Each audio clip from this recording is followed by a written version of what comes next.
Hi everybody, I am back for part 6 on how to begin playing Simutrans, how to make your first network and start making money. So I'm just going to start off with something we did in the last video where we built this passing loop, and as you can see we have a little bit of a jam right here. So what's going on is when we use these types of signals,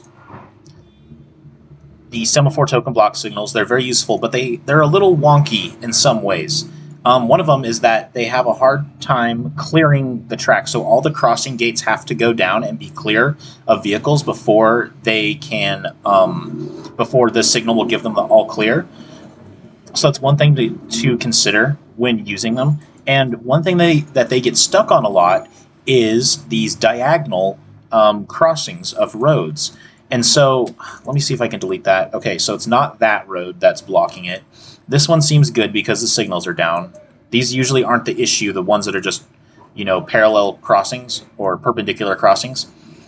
What gets them jammed up is these ones, these diagonal crossings, and I bet it is going on right here. So obviously we cannot delete the road right there because it is the sole artery that connects the two cities.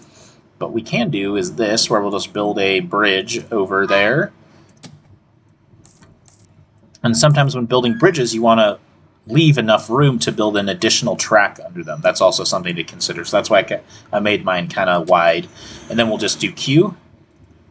There. And now these vehicles are moving over. And let's see if and there we go. And the train was given the all clear to go ahead. So that's just one thing to consider when using the semaphore token block signals. It only allows a train in each direction, and they can be jammed up by these roads. So let's see, maybe this wonky thing right here will create some problems for us later. Well, let's wait and see. So far, so good. So that was just how I wanted to start the video, just by addressing some of the issues that might arise in your network. Now, what I want to do is something fun. I want to build a tram line.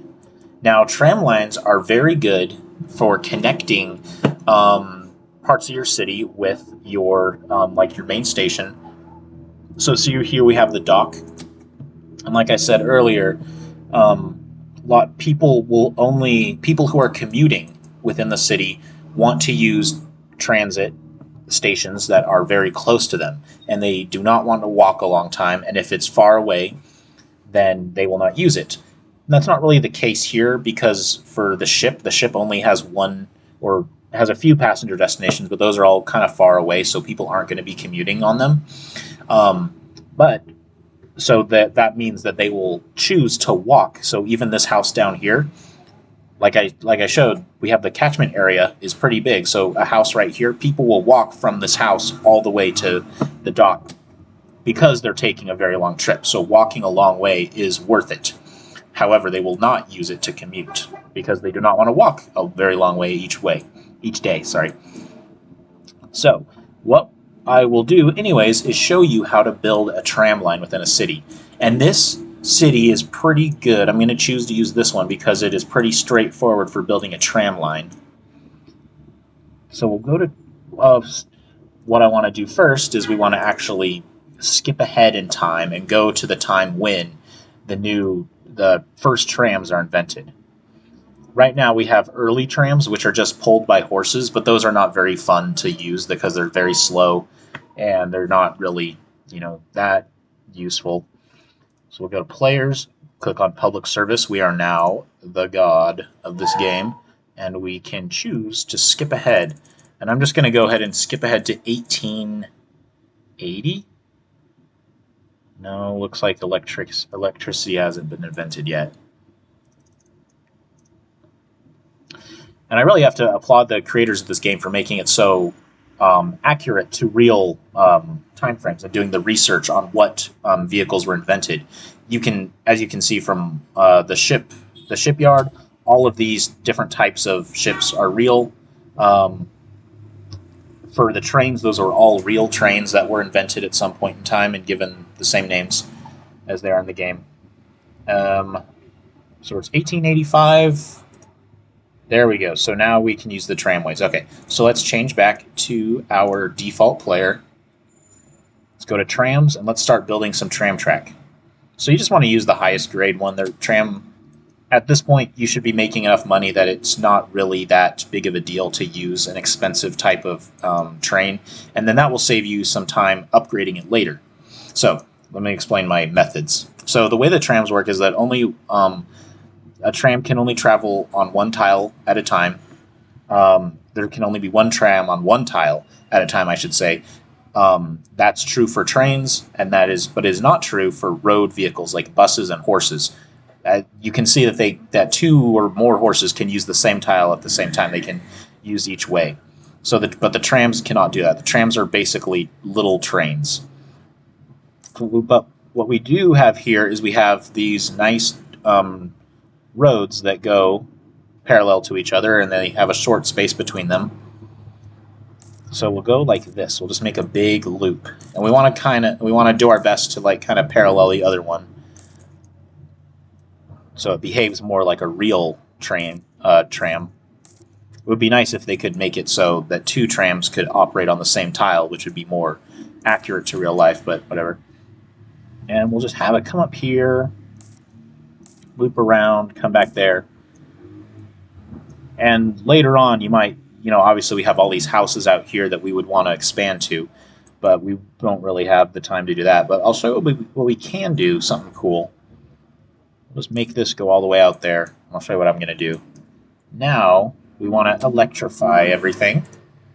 So we just click there, click there, click there, click there.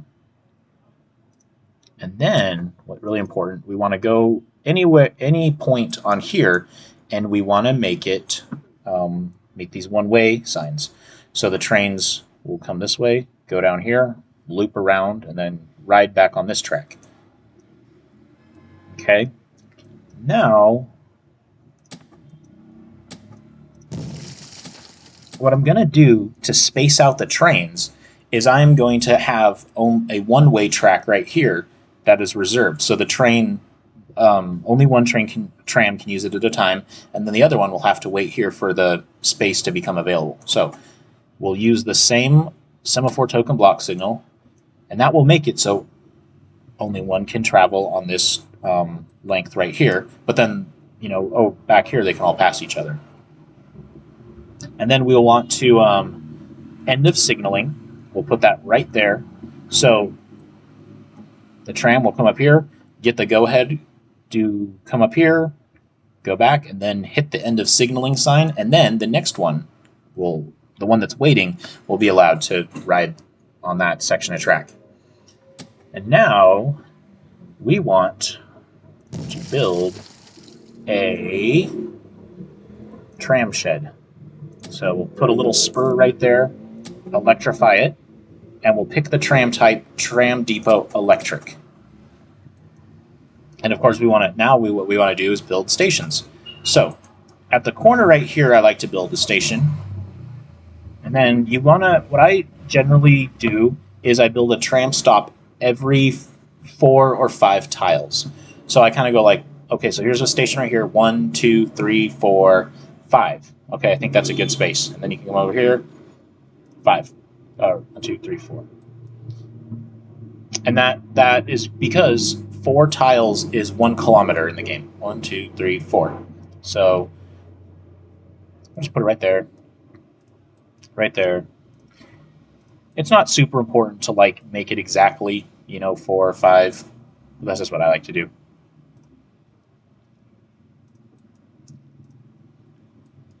Yeah, and you don't want to have them be super close together, because then that just slows the train down and it doesn't really have any benefit. So, and then we'll put a station right there, and another very cool feature of Simutrans is that these stops, they're not connected together, they have different names, but passengers will still basically treat them as connected because they're so close together. So when passengers arrive on the ship, they will walk from this station to this station, which is a really cool feature of Simutrans. That does not apply to goods or mail. Only passengers do that. Okay. Oh, this is going to be quite a distance away, so we'll put one in the middle. Okay.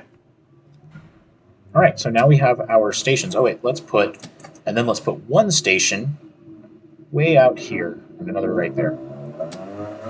We don't really have to have too many stations on these like farm. See, this is a cow field, and in the early days you'll get these types of developments, which are early industry, and they don't really need a lot of service because not that many people work at them. Like just there's 4 jobs, while like a smithy has 40 jobs. So you want to serve the industrial areas.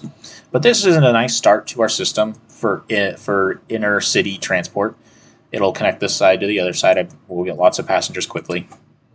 Now let's build our first tram. So we'll click the tram, schedule, start here, then just go along. Remember, we have the one-way sign pointing this way, so we will follow the one-way sign. We'll follow the direction.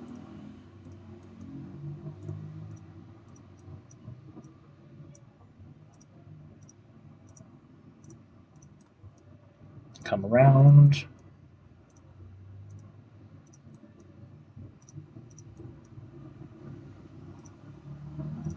There we go. And then here. And then, so it starts at 1, goes all the way around, ends at 28, and then goes back to 1. And we will not mirror this schedule because we have stations in 2 directions.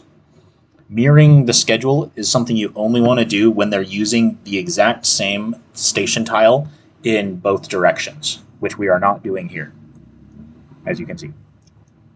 Okay, so promote to line. We will not do wait for time because we're going to let this single section of track be the timer, basically. So the train will have to wait for 1 to end and then come back around. Okay, let's start off with, that's probably too many. Let's start off with 6 trains. So see, right here, they have to wait for the other one to get back.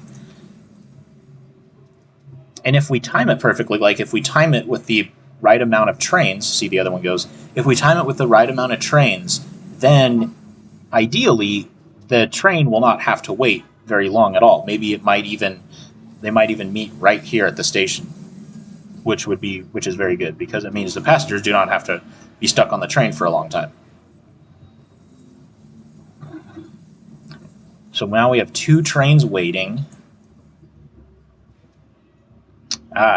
But you can see another one arrived. So that means I think we need to send one of our trams to the depot. So we have 1, 2, 3, 4, 5, 6. Let's just send this guy to the depot. You can click go to depot and he will follow the track all the way back to the depot to be sold. And that's it pretty much for trams.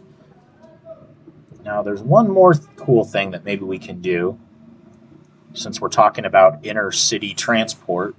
Let's go back to our main city. And the reason that I didn't want to put the trams in here is because my road network is kind of crazy. It doesn't follow. I don't have like a lot of like straight lines crisscrossing that parallel each other. I mean, this one is pretty good right here, but no, it's not perfect. So what I want to do is I want to connect my inner city, like the downtown center, with these suburbs and this station and maybe these other outer areas of the city.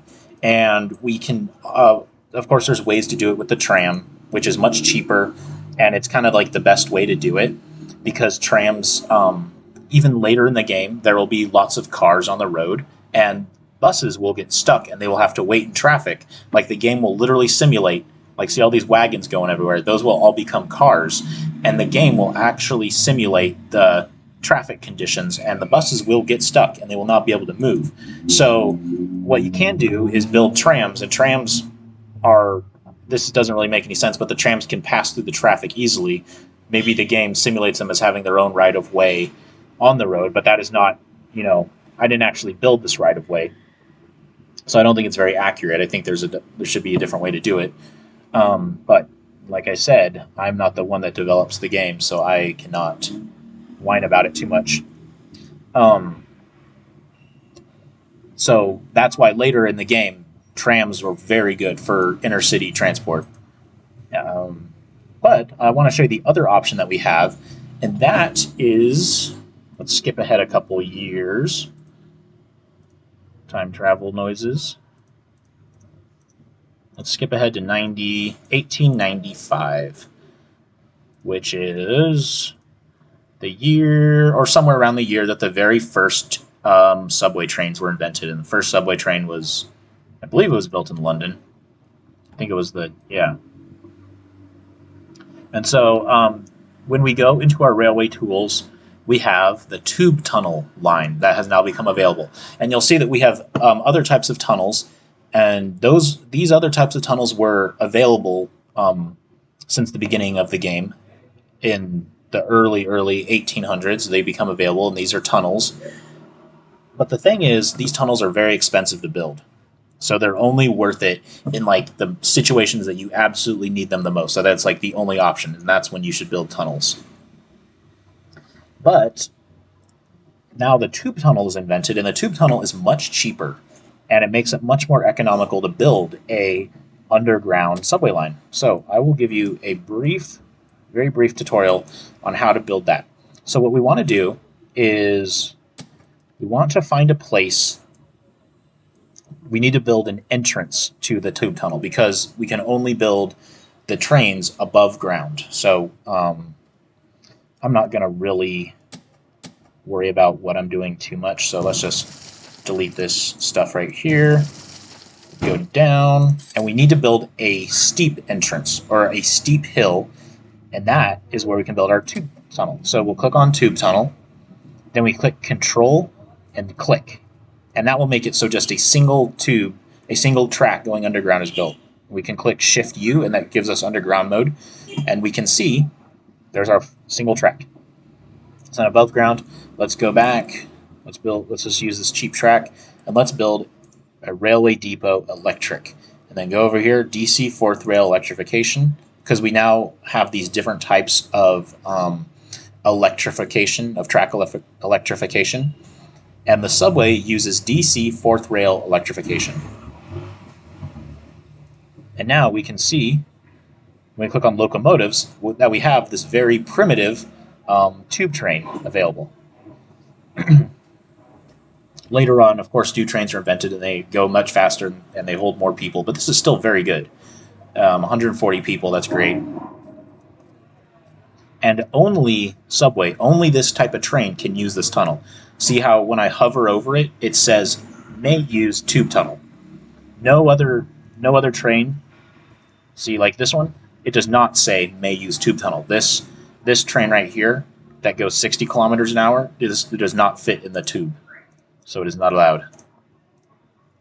Okay. So now, let's go underground view. Let's go back to the railway tools. Tube tunnel. Now, what we want to do is we want to connect it to here. So what's important is we pay attention to the coordinates. So when we hover over a tile, it will show us in the lower right-hand side of the screen, next to the time, it'll show us the coordinates. So if you see that, it says that the place I'm hovering the mouse over is coordinate 592705. And when we go this way, looks like that's the 705 axis. So we want to make our tunnel stay on the 705 axis, and that'll bring us over here into downtown as well, which is where we want to be. Maybe we want to come around and then loop around here. I don't know.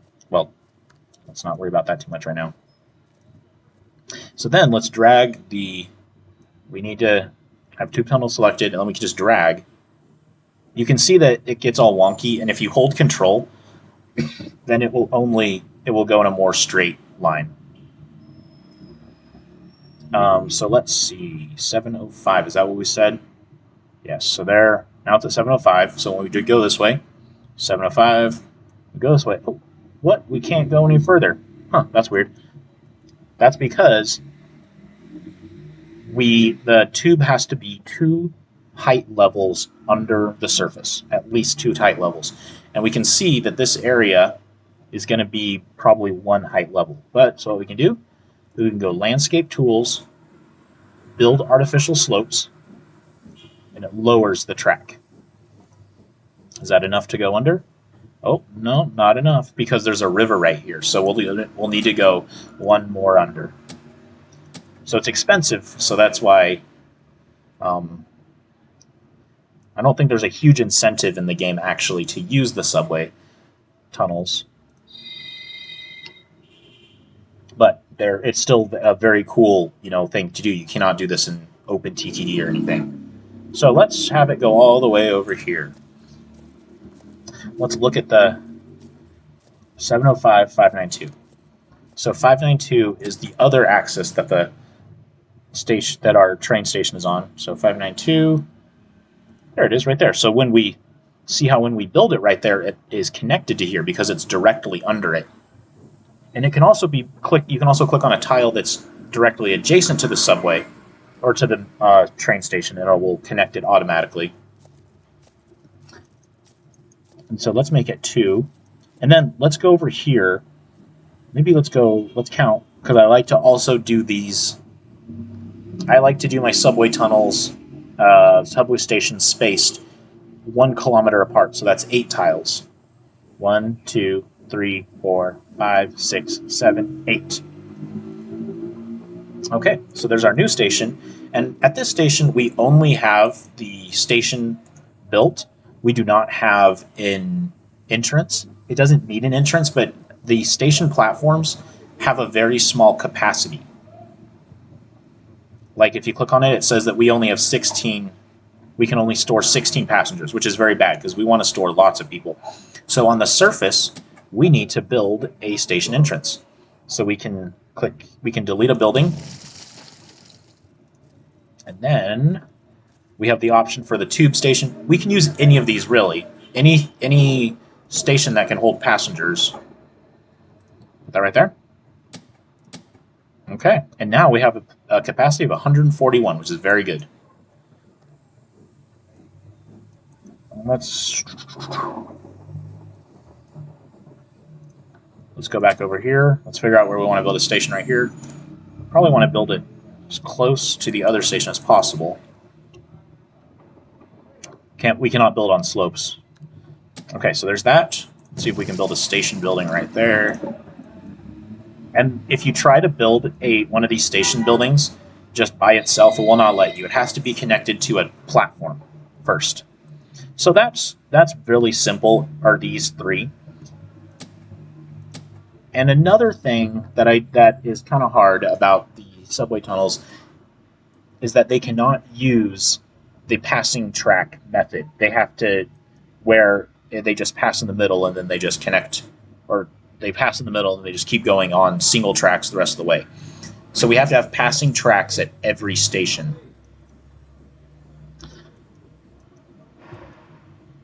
So actually, sorry, we only need, for this demonstration, we only need 1 passing track because we only have 3 stations. This will not work if we add another station back here. See, if we add that right there, this method will not work. We would have to build another passing track right here if we had another station at the end. But what we will do is now we have this little central station right here. We'll put a one-way sign to go that way, one-way sign to go this way. And we will build we can just use the signal box we already have. We have to click on the signal box. And then you want to click on underground mechanical signal. You don't use the permissive signal. It has to be just the basic underground signal. Drag that way, so now it's facing this way. Drag this way, it's facing this way. Oh, and of course we need to electrify it. So DC 4th rail, you can click on the end, click on the end. There. And then make sure this is connected to there. Great, it's all good. Okay. We have our train schedule here. Remember, we're going this way, so here, here, here. So it goes 1, 2, 3, 4, back to 1. And obviously, if we wanted to make it longer, we would have to add another passing one right here. And we would have to have a passing loop at every station that is not the terminal. Okay, so now we're good with that. Let's promote to line, change prices. Right now the subway is automatically at low, which it should start off at very low, because most subways are, they're very cheap, considering they can carry tons of people, and most of it's like standing room only. Okay, so we want 2 trains because we only have 1 passing loop. And it's going to start at 1. Okay, there it goes. And here goes the other one.